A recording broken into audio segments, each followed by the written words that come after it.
بات کہنے کی قسم کھا لی، جو سچ کہہ کر بلا آئے گی سہنے کی قسم کھا لی۔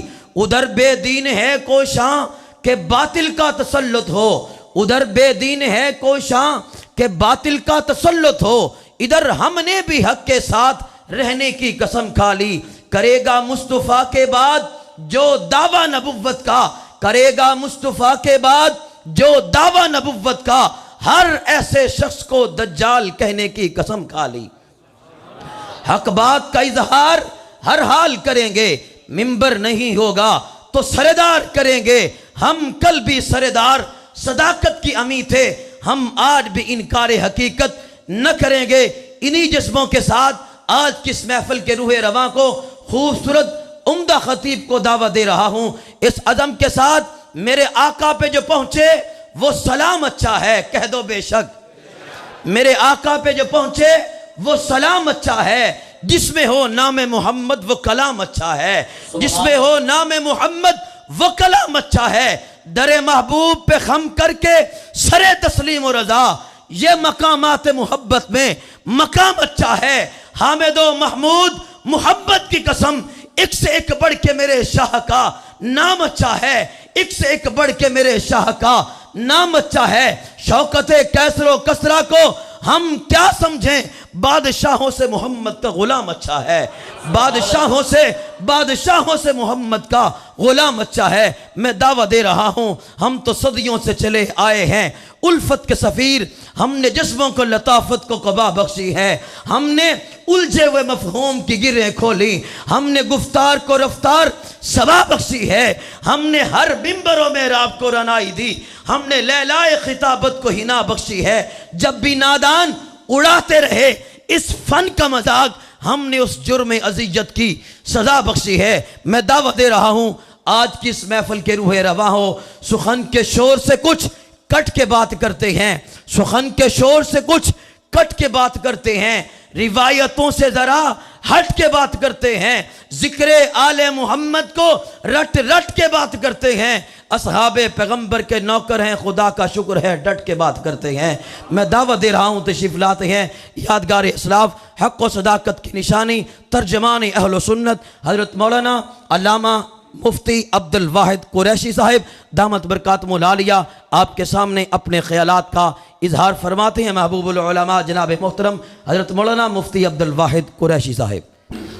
مبسملا و محمدلا و مسلیا و مسلما، اما بعد، قال اللہ تبارک و تعالی فاذکروا نعمت اللہ علیکم اذ کنتم اعداء فالف بین قلوبکم فاصبحتم بنعمتہ اخوانا۔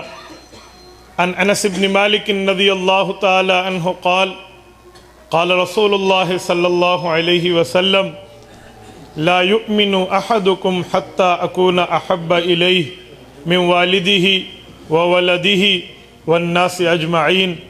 رواہ الامام الہمام البخاری فی صحیحہ۔ صدق اللہ العظیم وبلغنا رسولہ النبی الامی الکریم، ونحن على ذلك لمن الشاہدین والشاکرین، والحمد للہ رب العالمین۔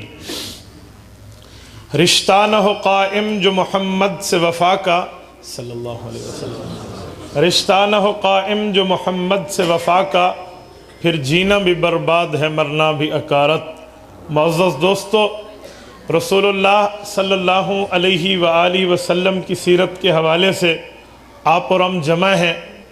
میں بنیادی طور پہ ایک بات آپ کی خدمت میں عرض کروں، ہم حضور اقدس صلی اللہ علیہ وآلہ وسلم کی سیرت کو اس لیے بیان نہیں کرتے کہ ہمارے بیان کرنے سے رسول اللہ کی سیرت کی شان میں کچھ اضافہ ہوگا، بلکہ اس بیان کا مقصد یہ ہے کہ اس بیان کی وجہ سے ہمارے نامہ اعمال میں اضافہ ہوگا۔ ما ام مدحت محمدا بمقالتی ولکن مدحت مقالتی بمحمدی۔ ایک شخص نے عربی زبان میں سیرت پر مشتمل ایک قصیدہ لکھا اور پھر آخر میں یہ جملہ لکھا کہ میں نے اس لیے نہیں لکھا کہ میں حضور کی شان سے قصیدے کو بڑھا دوں گا، بلکہ قصیدے کی شان بڑھ جائے گی رسول اللہ کی وجہ سے۔ آپ اور ہم جمع ہیں، ہم نے سفارش اللہ کے رسول سے لینی ہے، ہم نے حضور پاک صلی اللہ علیہ وسلم کے دامن کو تھاما ہے ہماری دنیا بھی بہتر ہے، ہماری آخرت بھی بہتر ہے۔ مسلمانوں، حضور اقدس صلی اللہ علیہ وسلم اللہ کی طرف سے اس اتھارٹی کا نام ہے، اللہ کے رسول جو فرما دے وہ اٹل دین بن جاتا ہے۔ رسول اللہ صلی اللہ علیہ وسلم جو ارشاد فرما دے وہ شریعت کا حکم بن جاتا ہے۔ حضور اقدس صلی اللہ علیہ وآلہ وسلم جس چیز کا امر فرما دے وہ شریعت میں لازمی قرار دی جاتی ہے۔ حضور اقدس صلی اللہ علیہ وسلم کے لیے اس حد تک قرآن کریم میں ہے کہ اگر اللہ کے رسول اللہ رب العزت کے حکم سے کسی معاملے کا فیصلہ کر دیں تو کوئی مرد مومن رہنا چاہتا ہے تو اس فیصلے کو من وعن تسلیم کرے، کوئی خاتون مومن رہنا چاہتی ہے تو اس فیصلے کو تسلیم کرے۔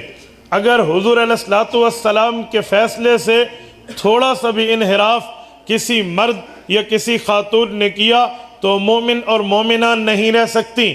سورت نمبر 33 سورت احزاب آیت نمبر 35 اللہ فرماتے ہیں وَمَا كَانَ لِمُؤْمِنٍ وَلَا مُؤْمِنَةٍ اِذَا قَضَى اللَّهُ وَرَسُولُهُ أَمْرًا أَن يَكُونَ لَهُمُ الْخِيَرَةُ مِنْ أَمْرِهِمْ، فرمایا اللہ کے رسول کے فیصلے کے بعد کسی آدمی کو فیصلے کا اختیار نہیں رہتا، اس کے لیے گنجائش موجود نہیں ہے کہ وہ فیصلہ نبوی کو بدل سکے۔ مسلمانوں، حضور اقدس صلی اللہ علیہ وسلم کے فیصلے پر اگر کوئی اعتراض کر کے اس فیصلے کا مذاق اڑانا چاہتا ہے تو حکومت وقت کی ذمہ داری ہے کہ اسے کیفر کردار تک پہنچائیں۔ حضور اقدس صلی اللہ علیہ وسلم کے فیصلے سے انکاری آدمی کے لیے اس دھرتی پہ زندگی نہیں ہے، لیکن یہ کام صاحب اختیار کا ہے۔ میں دیکھتا ہوں قرآن کریم ہمیں ایک حکم دیتا ہے، اس کی شرح حدیث پاک اور تفسیر کی کتب میں موجود ہے۔ حضرت عمر رضی اللہ تعالی عنہ کا یہ واقعہ آپ پڑھ اور سن چکے ہیں، میں ایک جھلکی اس عنوان پر دینے لگا ہوں۔ حضور اقدس صلی اللہ علیہ وسلم کا دور ہے، ایک یہودی ہے اور ایک خود کو مسلمان کہنے والا، اندر سے منافق باہر سے مومن بنا پھرتا تھا۔ ان کا جھگڑا ہوا کہ یہ منڈھیر، یہ زمین کی منڈھیر تیری یا میری؟ وہ تھی یہودی کی، وہ خود کو مسلمان کہنے والا اپنی زمین بتا رہا تھا۔ جب جھگڑے نے طول پکڑا، اب بھئی کسی ثالث سے فیصلہ کروائیں، تو مسلمان جو خود کو کہتا تھا منافق، اس نے نام لیا رسول اللہ صلی اللہ علیہ وسلم کا کہ چلتے ہیں اللہ کے رسول کے دربار میں فیصلہ کرا لیتے ہیں۔ یہودی نے کہا بالکل ٹھیک ہے، حق کی بات ہے، چلے جاتے ہیں۔ اللہ کے رسول کے دربار میں یہ دونوں حاضر ہوئے ہیں، اپنا اپنا مدعا پیش کیا ہے۔ حضور اقدس صلی اللہ علیہ وسلم نے سن کر یہودی کے حق میں فیصلہ کر دیا۔ گویا اللہ کے رسول نے اشارہ فرمایا اس کا مذہب اپنی جگہ لیکن اس دعوے میں وہ سچا ہے، اس کا ایمان اپنی جگہ لیکن اس معاملے میں وہ سچا ہے۔ مسلمان جو خود کو کہتا تھا منافق، اسے حضور پاک کا فیصلہ قبول نہ ہوا، دل میں سوچا میں اس فیصلے کو بدل تو نہیں سکتا، چلو ایک ترکیب اختیار کرتا ہوں۔ مسلمانوں میں کافروں کے خلاف سخت شخصیت کا نام عمر فاروق ہے۔ ہم حضرت عمر کے پاس چلتے ہیں اور انہیں میں جا کر اگر بتا دوں ہو سکتا ہے اس کے خلاف فیصلہ آئے۔ یہ دونوں حضرت عمر کے دربار میں پہنچے۔ حضرت عمر فاروق رضی اللہ عنہ نے دونوں کی باتیں سنی، اس نے بھی مدعا پیش کیا، یہودی نے بھی بات پیش کی۔ عمر فاروق اپنی فراست سے اس نتیجے پر پہنچے کہ اس مسئلے میں سچا یہودی ہے، تو اسی دوران ہی اس یہودی کی زبان سے یہ جملہ نکل گیا کہ عمر فاروق ابھی ہم آپ کے نبی کی خدمت میں بھی پہنچے تھے، انہوں نے بھی میرے حق میں فیصلہ کر دیا۔ فیصلہ بات کے دوستو، حضرت عمر نے یہ جملہ سنا، بس سننے کی دیر تھی، فرمایا اچھا آپ حضور پاک کے پاس گئے ہیں، حضور نے فیصلہ کیا دیا؟ یہودی نے کہا جی میرے حق میں دیا۔ انہوں نے اس دوسرے سے پوچھا بتا ایسی بات ہے؟ اس نے کہا جی ہاں ایسی بات ہے۔ کہا پھر میرے پاس کیا لینے آئے؟ یہودی کی خلاف یہ مسلمان دعویٰ کرتے ہوئے کہنے لگا دیکھیں جی یہ یہودی، میں مسلمان، یہ کافر، میں مومن، اس طرح، لیکن چونکہ چنانچہ گویا کہ اس طرح کہہ کر گنجائشیں نکالنے لگا۔ حضرت عمر سمجھ گئے اسے حضور پاک کا فیصلہ قبول نہیں ہے۔ حضرت عمر نے فرمایا اچھا رکو، میں آپ کا فیصلہ کیے دیتا ہوں۔ کہا جی بالکل بہتر۔ عمر فاروق گھر گئے ہیں، گھر میں جا کے تلوار کو اٹھایا، نیام کو ایک طرف رکھا، تلوار لے کر آئے۔ جس نے حضور پاک کے فیصلے سے انکار کیا تھا، اس کی گردن پہ تلوار رکھی، اس کا سر ایک طرف، دھڑ ایک طرف۔ قتل چھپتا نہیں ہے، خون چھپتا نہیں ہے، یہ بات چل پڑی ہے۔ عمر فاروق نے بندہ مار دیا، اور بندہ وہ ہے جو بظاہر کلمہ پڑھنے والا ہے، قتل ہو گیا ہے۔ بڑی ظلم ہے، بڑا ظلم ہے، بڑی زیادتی ہے۔ یوں باتیں شروع ہو گئیں، جتنے منہ اتنی باتیں شروع ہوئی۔ بات اس کی فیملی تک پہنچی، یہ فیملی والے اللہ کے رسول کے پاس آئے ہیں اس بات کا دعویٰ لے کر کہ آپ ہمیں قصاص دلوائیے، آپ ہمیں بدلہ دلوائیے، ہمیں خون بہا چاہیے، خون کا بدلہ چاہیے۔ حضور اقدس کے دربار میں یہ لوگ اس قتل کا فیصلہ لینے کے لیے آ چکے ہیں۔ اللہ کے رسول صلی اللہ علیہ وآلہ وسلم پہنچے ہوئے ہیں، حضور پاک کے پاس یہ فیملی والے پہنچے ہوئے ہیں۔ حضور اقدس نے حضرت عمر کو بلوانے کے لیے بندہ بھیجا، بھئی جائیے حضرت عمر کو بلا کے لائیے۔ عمر فاروق کے پاس فرستادہ پیغمبر پہنچا ہے، آپ کو اللہ کے رسول نے یاد کیا ہے۔ حضرت عمر چلنے لگے ہیں۔ امام ابو داؤد نے لکھا ہے یمشی عمر وہو یجر رداء، اپنی کپڑوں کو ٹھیک کیا، چادروں کو لپیٹا اور حضور پاک کے پاس چلے ہیں۔ اب توجہ رکھنا، اللہ رب العزت نے جبرائیل امین کو حکم کیا، اے جبرائیل ابھی عمر حضور پاک کی مجلس میں نہ پہنچا ہو، تو عرش سے فرش پہ پہلے پہنچ۔ جبرائیل پہلے پہنچے، عمر فاروق نہیں پہنچے۔ سورت نمبر 4 سورت نساء آیت نمبر 65 لے کر پہنچے۔ حضور پاک پہ آیت اتر گئی، فلا وربک لا یؤمنون حتی یحکموک فیما شجر بینہم ثم لا یجدوا فی انفسہم حرجا مما قضیت ویسلموا تسلیما۔ اس آیت کی سمری، اس آیت کا ماحصل، اس آیت کا خلاصہ یہ ہے، فرمایا اے اللہ کے پیغمبر عمر فاروق کا کام ٹھیک ہے، جو آپ کے فیصلے کے بعد کسی اور سے فیصلہ کرانے جائے، آپ کے حکم کے بعد کسی اور سے حکم لینے جائے، آپ کے فیصلے کے بعد کوئی اور معاملہ لینے کے لیے کسی اور پہ نظریں اور پینگیں دوڑائے، اس آدمی کا ایمان سے، اسلام سے، دین سے، آپ سے اور اللہ سے کسی قسم کا کوئی واسطہ نہیں ہے۔ واسطہ تب بنتا جب فیصلہ آپ کا ہوتا اور یہ اپنے دل میں کسی قسم کی تنگی، کسی قسم کا حرج، کسی قسم کا ایبجیکشن یہ نہ رکھتا، بلکہ اسے منوان تسلیم کرتا۔ اس نے تسلیم نہیں کیا، یہ عمر کا کام ہے، اللہ کی تائید ہے۔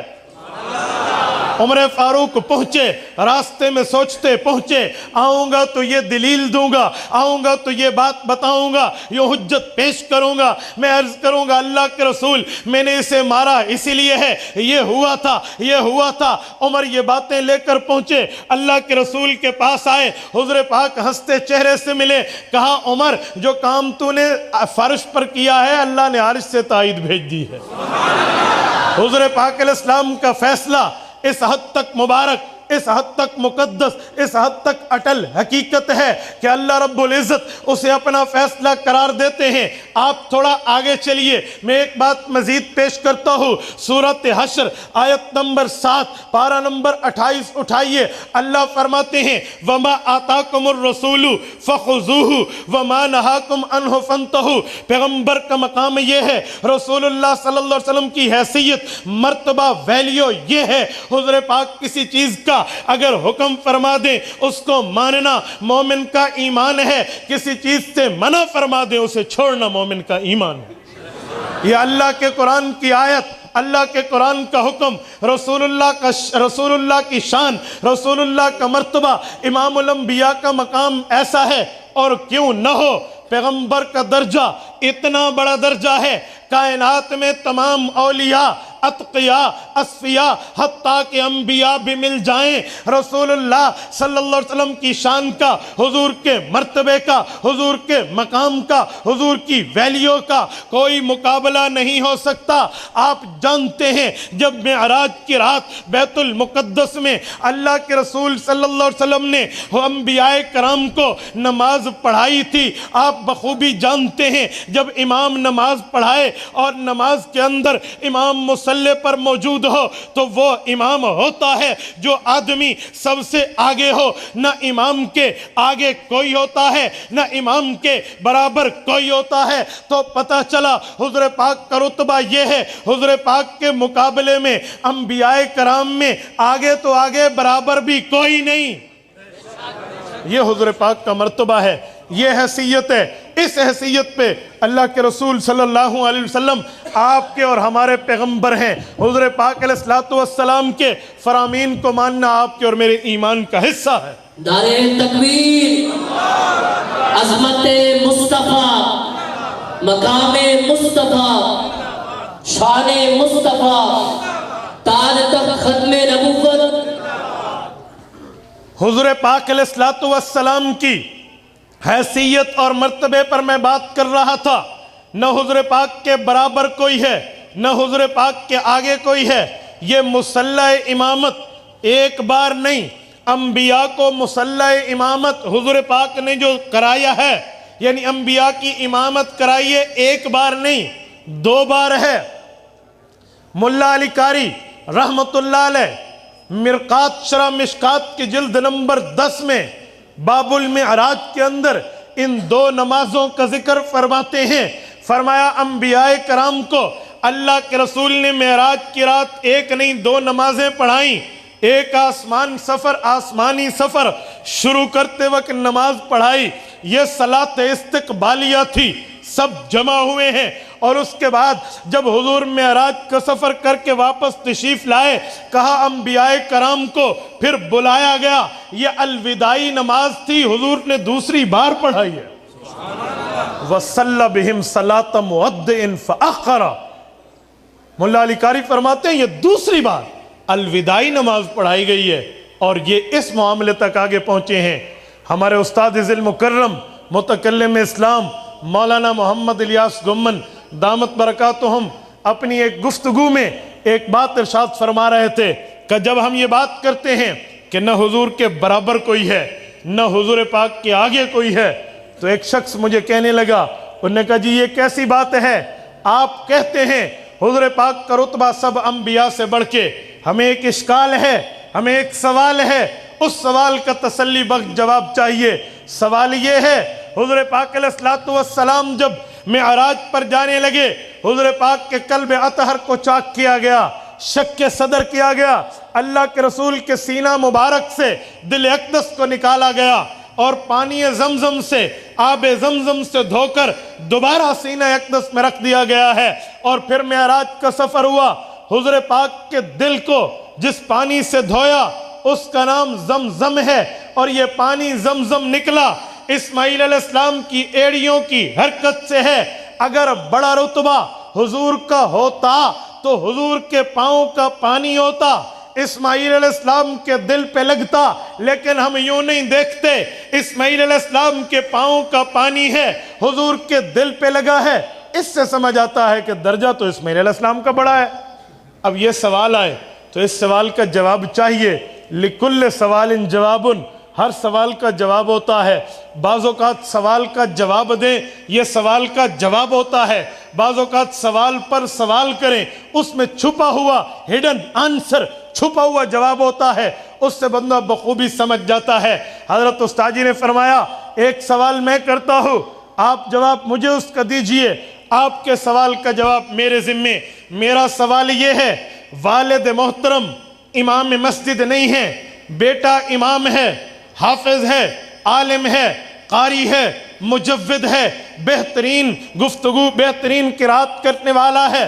والد اور بیٹا آئے, والد اس طرح عالم بھی نہیں, حافظ بھی نہیں, قاری بھی نہیں, رتبہ باپ کا بڑا ہے, لیکن جب نماز پڑھانی لگے, نماز پڑھانی پڑے, اب امامت کون کرے گا؟ بولیے. بیٹا. رتبہ کس کا بڑا؟ باپ کا, لیکن نماز بیٹا پڑھائے گا. جب بیٹے نے آگے ہو کے نماز پڑھا لی, اس دوران نماز نہ بیٹے کے آگے کوئی ہے نہ برابر کوئی ہے بشمول والد کے, لیکن نماز ختم ہو گئی ہے, سلام پھر گیا ہے, اب یہ دونوں گھر گئے ہیں, اب پاؤں دبانے کی ضرورت آئی ہے. اب باپ دبائے گا یا بیٹا؟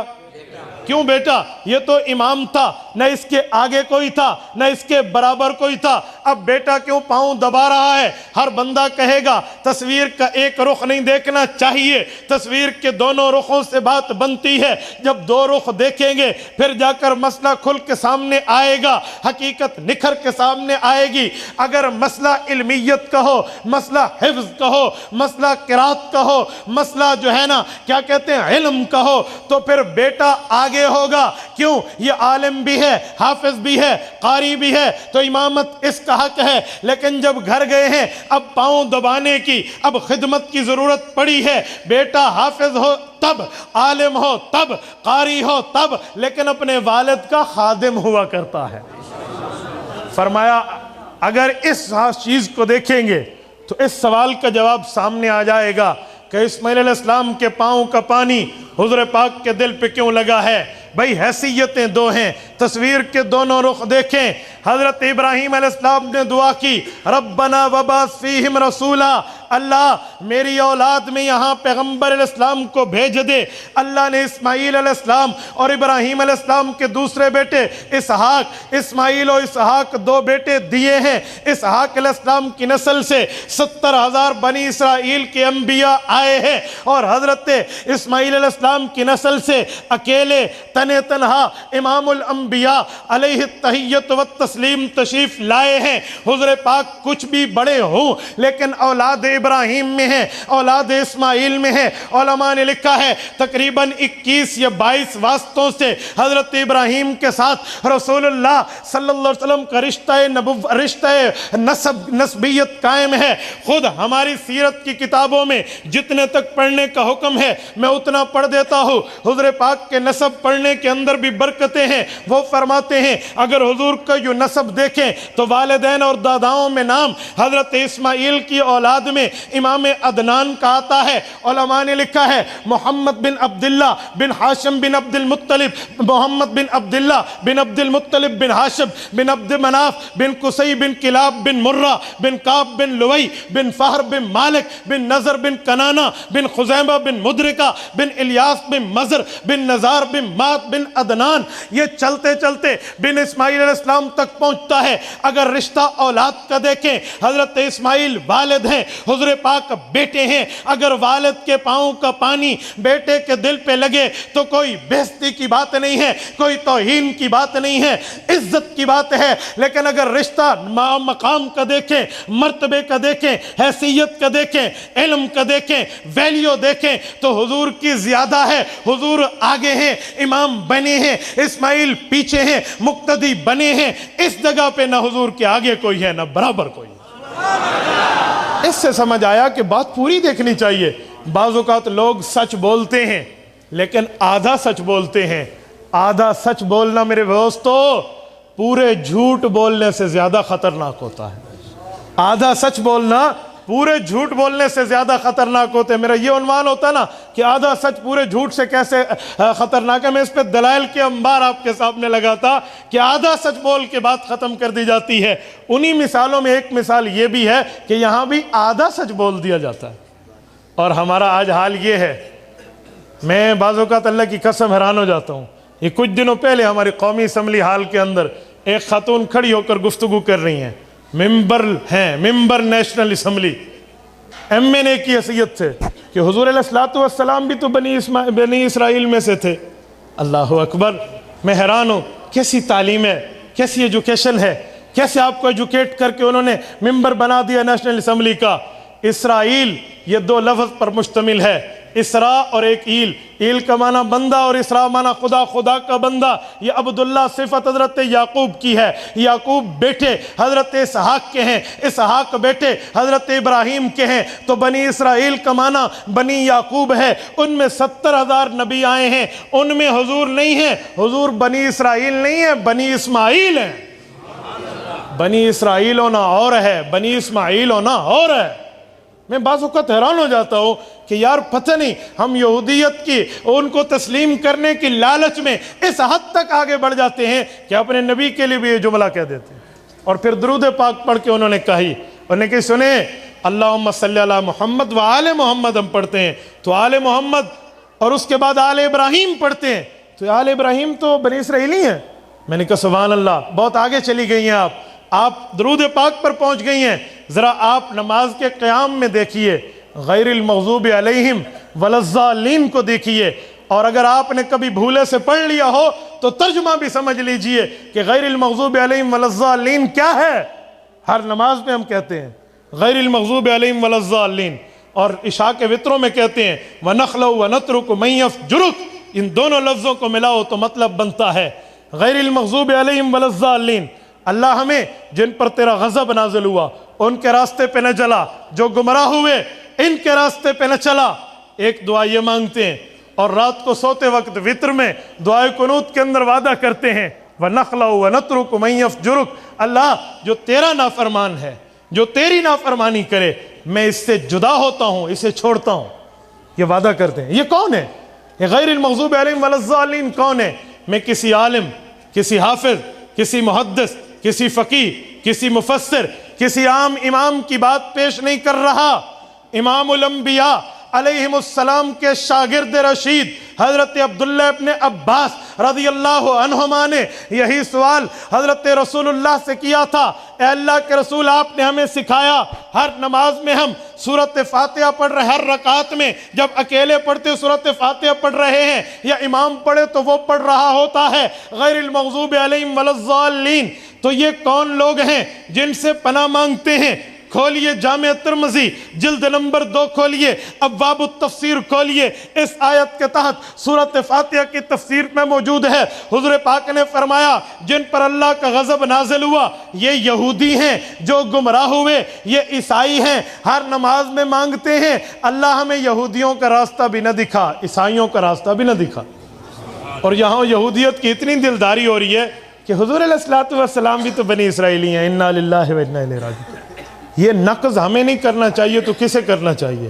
اعتراض میں علماء نہیں بتائیں تو اور کون بتائے؟ یہ ممبر ہے جو حقیقت بتا سکتا ہے۔ رانا صاحب موجود ہوتے، ان کی موجودگی میں یہ بات کرتا ہوں تو شاید کوئی اور مزہ تھا۔ حقیقت میں یہ بات کر رہا ہوں کہ یاد رکھیں رسول اللہ صلی اللہ علیہ وآلہ وسلم کی ذات اقدس وہ ذات نہیں ہے جسے ہر ایرا غیرہ تختہ مشق بنا لے۔ بابا یہ وہ معاملہ نہیں ہے حضور علیہ الصلوۃ والسلام کے لیے تختہ مشق بنا لیں اور حضور علیہ الصلوۃ والسلام کی اس سے توہین لازم آ جائے۔ کل کوئی سر پھر اٹھ کے کچھ کر لے، پھر کہیں گے شدت ہے، انتہا پسندی ہے، قانون کا غلط استعمال ہوتا ہے۔ آپ اپنی زبان کا غلط استعمال نہیں روک سکتے، اپنی زبان کا غلط استعمال نہیں روکا جا سکتا۔ حضور اقدس صلی اللہ علیہ وسلم کے لیے کوئی کسی قسم کا احترام اور معاملہ نہیں ہے۔ امام مالک رحمۃ اللہ علیہ اہل اعتصام میں موجود ہے، مسجد نبوی میں بیٹھے تھے، ہارون الرشید آیا، اللہ کے رسول کے روزے پر صلاۃ و سلام پڑھا، ریاض الجنہ میں 2 رکعت نماز نفل عطا کی۔ امام مالک ابن انس الاصبہی رحمہ اللہ کے پاس آیا اور پوچھا گستاخی رسالت کی سزا کیا ہے؟ انہوں نے کہا جی سزائے موت ہے۔ کہا اگر یہ نہ دے سکیں، کہا ہارون الرشید پھر تیرا اس دھرتی پہ زندہ رہنا ضروری نہیں ہے۔ جو قوم اپنے نبی کی تحفظ سنت کا نہ کر سکے، ناموس کا نہ کر سکے، پھر اس کے لیے اس دھرتی پہ رہنے کا مطلب، میرے بھائیوں میں نے بات چلائی تھی رسول اللہ صلی اللہ علیہ وسلم کے فیصلے کی، حضور کے اتھارٹی کی، حضور پاک علیہ الصلوۃ والسلام کی گفتگو کی اور حضور کے اقوال کی، حضور کے فرامین کی، وہ اٹل حقیقت ہیں۔ اگر میں سمجھانے کے لیے یوں کہوں کہ میرے حضور کا آرڈر اور لوہے کا گارڈر جیسے یہ بھی نہیں پگھلتا، ویسے وہاں بھی گنجائش نہیں ہے، منوان اس پر عمل کرنا پڑے گا۔ آج کی اس محفل کا خلاصہ، آج کی اس محفل کا پیغام، میسج کیا ہے؟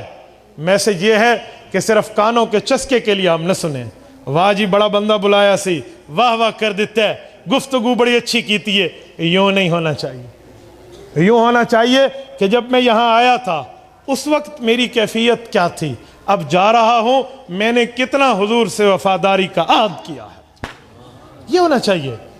سنا اور کہہ دیا، عمل نہ کیا۔ کرسمس والے دن جا کر عیسائی بھی تو اپنے چرچ میں آنسو بہاتے ہیں۔ اب سنڈے کو جا کر دیکھ لیں، گوگل پہ دیکھ لیں ان کا کرسمس، آپ کو سرچنگ میں سامنے آ جائے گا، آنسو بہا رہے ہوتے ہیں، رو رہے ہوتے ہیں، عیسیٰ علیہ السلام، عیسیٰ علیہ السلام، عیسیٰ علیہ السلام، خوش ہو رہے ہوتے ہیں۔ اور ہم بھی جمعے میں آ کر ادھر حضور علیہ السلام، حضور علیہ السلام، نہ وہ اپنے نبی کی مانے، اعوذ باللہ ہم اپنے نبی کی مانے، پھر کیا بنیں گے؟ ہمیں سوچنا چاہیے، اپنی زندگیوں میں سوچنا چاہیے۔ اپنی اولاد کی تربیت میں سوچنا چاہیے، اپنی بچیوں کی شادی میں سوچنا چاہیے، اپنے معاملات اور تجارات و معاشرات میں سوچنا چاہیے، میری زندگی میں میرے نبی کی سنتوں کا کتنا عمل دخل ہے، میرے نبی کی سنتیں میرے اندر کتنی ہیں۔ میں حیران ہوتا ہوں، سنت پہ لوگ جان دیتے ہیں، سنت پہ عمل نہیں کرتے۔ مذہب کے لیے ہم نے لڑتے دیکھا ہے، مذہب پہ عمل کرتے نہیں دیکھا۔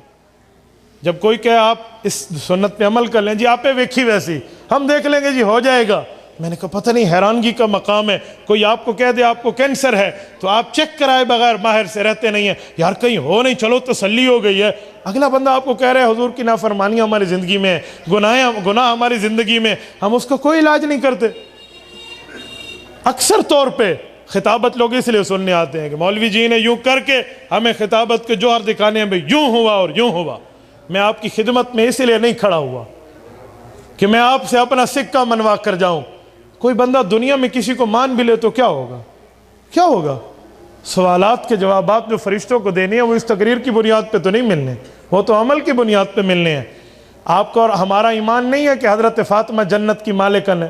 بولیے سیدہ فاطمہ الزہرا سیدۃ نساء اہل الجنہ، خود جنت کے سرداروں کی اماں جان ہے۔ اماں فاطمہ کی جنتی ہونے میں شک ہے؟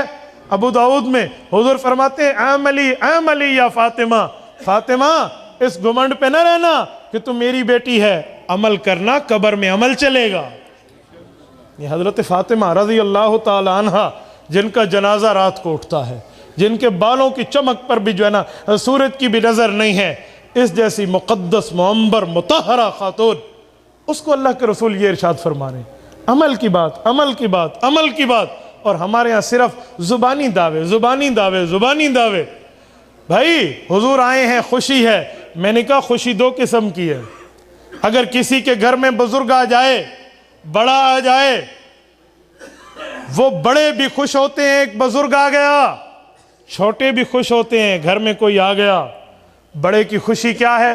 چھوٹے کی خوشی کیا ہے؟ چھوٹی کی خوشی ہے آج اچھے اچھے کھانے پکیں گے، آج بہترین قسم کی دیگ چڑھے گی، آج حلوہ پکے گا، آج چاولوں نے پکنے ہیں، آج وہ کھانے پکنے ہیں جو ابھی تک نہیں پکے تھے، مزے کریں گے، ششے کریں گے، ہم تو خوشیاں اڑائیں گے۔ اور بڑے بندے کی خوشی کیا ہے؟ ہمارے بزرگ آئے ہیں، کوئی دین کی بات بتائیں گے، گناہوں سے توبہ کرائیں گے، نبی علیہ السلام سے تعلق بڑھوائیں گے، اللہ رب العزت کے قریب کریں گے، کوئی اچھی باتیں، کچھ اچھی نصیحتیں سنیں گے، اس پہ عمل کریں گے۔ آج ہماری خوشی میرے بھائیوں بتاؤ کون سی ہے؟ حضور کے آنے پہ ہم حضور کی تعلیمات کو نعوذ باللہ پس پشت ڈالے ہوئے، پوری رات محفل اٹینڈ کی، صبح کی نماز چھوڑ دی، ظہر کی نماز تک بیٹھا، آپ نماز پڑھ لیں میں پھر محفل میں آ جاؤں گا، یہ بندہ گھر چلا گیا۔ ہم نے تو پھر وہ خوشی وہی چاولوں والی کر لی ہے، پھر وہی بچوں والی کر لی ہے، مختلف کھانے پکانے والی خوشی کر لی ہے۔ وہ خوشی تو نہیں کہ جو خوشی ہونی چاہیے، وہ کردار تو ہم نے نہیں اپنایا جو اپنانا چاہیے۔ ہمیں تو حضور پاک علیہ السلام کی سنتیں دیکھنی چاہیے تھی، رسول اللہ صلی اللہ علیہ وسلم کی تعلیمات دیکھنی چاہیے تھی۔ یہ ربیع الاول آ گیا تو ہمیں تھوڑی مزید کوشش کرنی چاہیے تھی کہ حضور علیہ السلام کا یہ مخصوص مہینہ ہے۔ حکیم الامت مجدد الملت شاہ حکیم اشرف علی تھانوی نور اللہ مرکزہ فرماتے ہیں اسی مہینے میں حضور دنیا میں آئے ہیں، اسی مہینے میں حضور دنیا سے گئے ہیں۔ اللہ نے حضور کے آنے کا مہینہ اور دنیا سے جانے کا مہینہ ایک کیوں بنایا ہے؟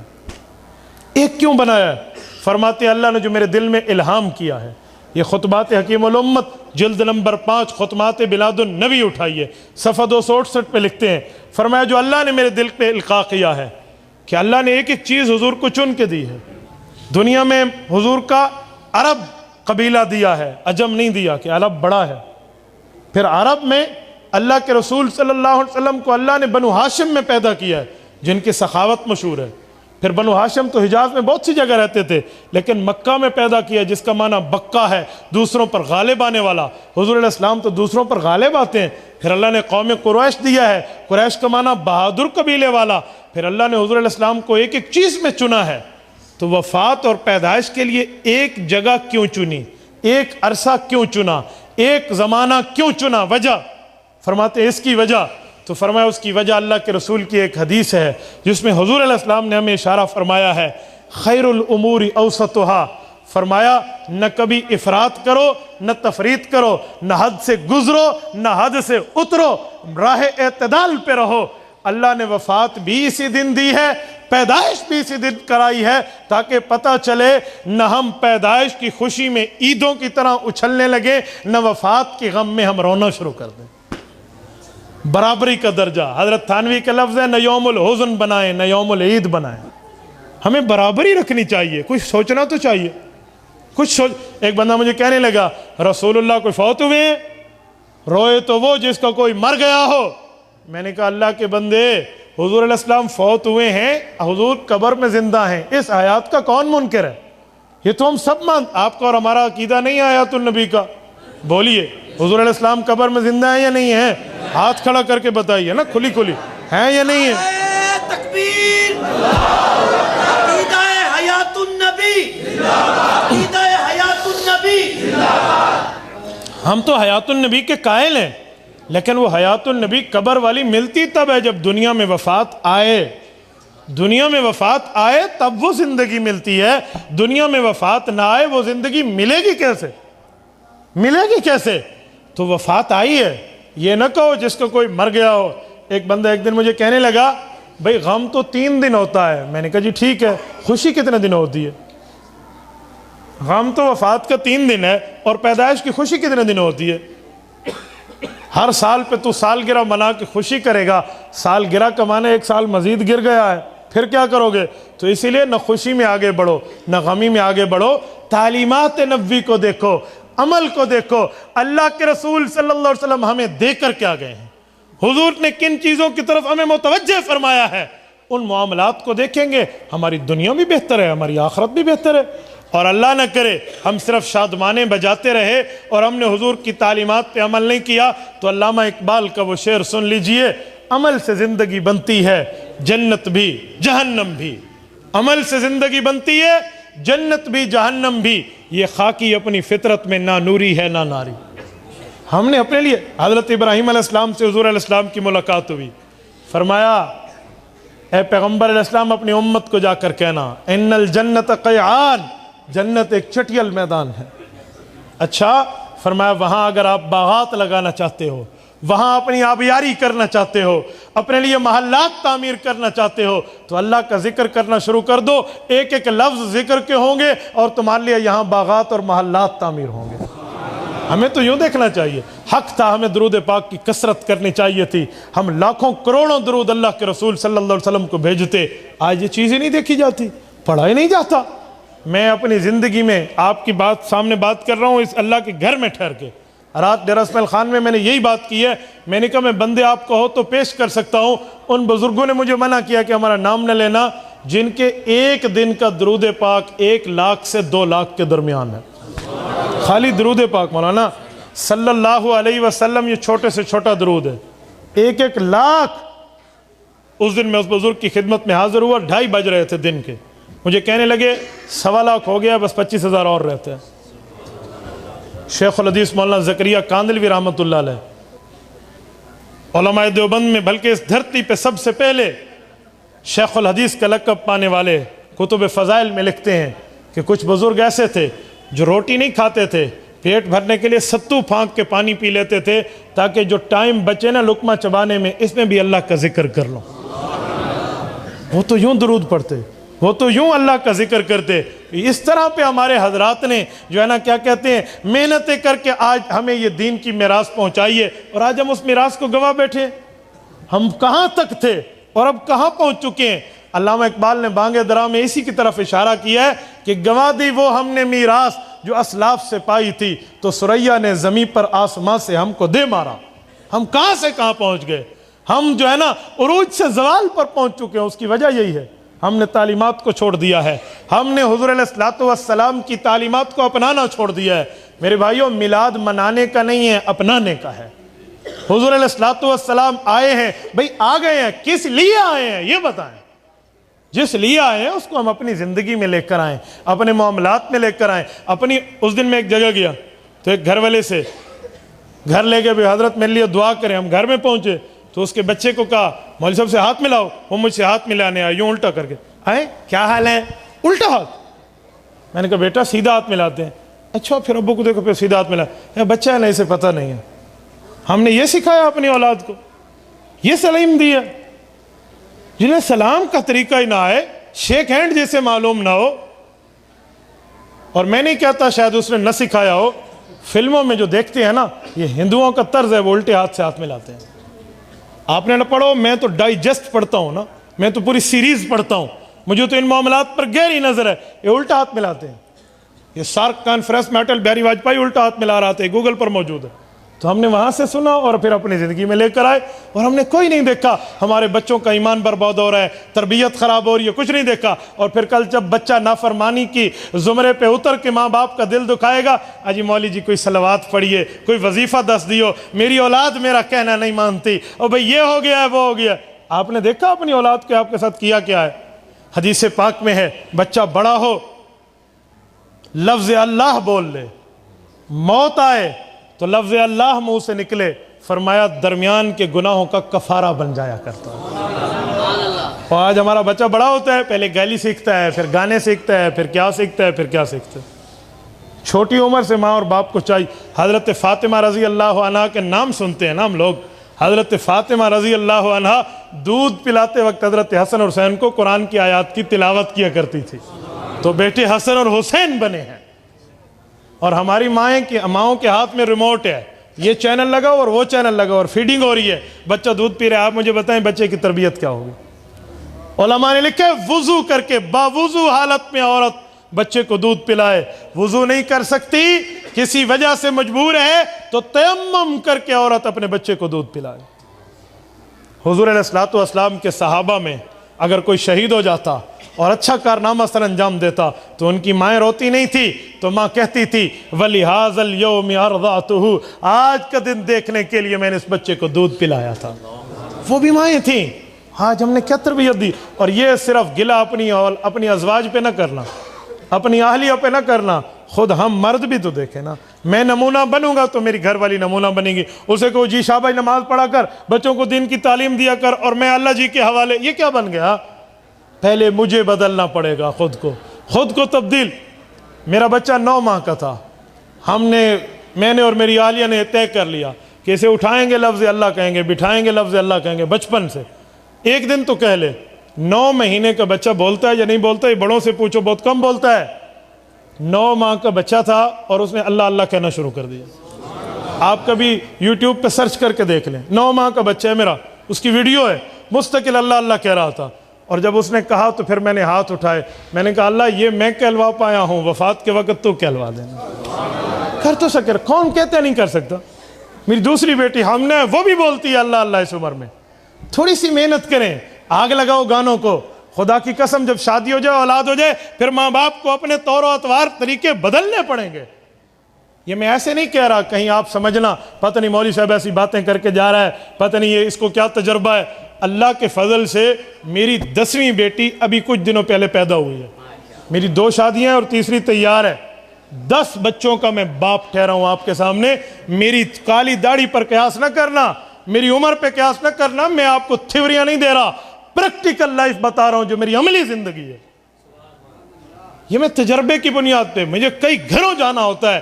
بعض اوقات خاوند بیوی کے معاملات میں سلجھانے کے لیے گتھی الجھ گئی ہے, کئی جگہ پر جا کر فیصلہ کرنے کے لیے, تو باتیں کی آ جاتی ہے کہ دینی تعلیمات کو ہم نے سینے سے نہیں لگایا, دینی معاملات کو ہم نے سینے سے نہیں لگایا, ہم نے دینی حضور علیہ الصلوۃ والسلام کے فرامین کو اپنی زندگی میں اجاگر نہیں کیا.